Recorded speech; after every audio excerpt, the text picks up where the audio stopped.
जे तू घर घेतलं 2.5 करोडचं आणि तू होम लोन घेतलंस, तर तू पहिल्या दिवसापासून फुल EMI भरायला सुरुवात केली की तू 4-5 वर्ष पुढे घर घेतलं आणि कसं मॅनेज केलं लोन? तर सगळ्यात पहिलं म्हणजे मी अंडर कन्स्ट्रक्शन घर घेतलं. ओके, ठीक आहे. तर मला एक 4 वर्षाचा पिरियड मिळाला. तर मग मी तेव्हा असा विचार केला की जर समजा मी आत्ता, कारण की अंडर कन्स्ट्रक्शनमध्ये काय होतं की स्लॅबमध्ये तुमचे अमाऊंट डिस्बर्स होतात.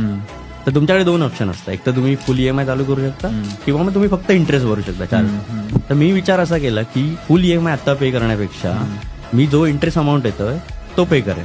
ठीक आहे. तर समजा आपण 2.5 करोडचं लोन, त्याच्यावर मला जो EMI जो होता स्टार्टिंगला जेव्हा डिस्बर्समेंट झाली तेव्हा 27,000, नंतर 40,000, 50,000 असं वाढत गेलं. तर मी त्या दिवशी जेव्हा लोन घेतलं तेव्हा मी काय केलं की 2 करोडला मला किती EMI बसणार आहे, समजा 1,80,000. तर मी तेव्हाच ते मार्क ऑफ करून टाकले की 1,80,000 मी आजपासून EMI भरतो. एक नंबर. त्याच्यामधले जसं जसं स्लॅब पडत गेले तसं मी अमाऊंट कमी केली. म्हणजे 1,80,000 20,000 कमी केले. 1,60,000 SIP ला गेले. उरलेले पैसे जे ते इंटरेस्ट पे करत होते. जसं जसं इकडनं डिमांड वाढत गेली तसं SIP अमाऊंट कमी होत गेली. पण मग मी SIP ची जी आहे रिमेनिंग अमाऊंट ती तशीच ठेवली.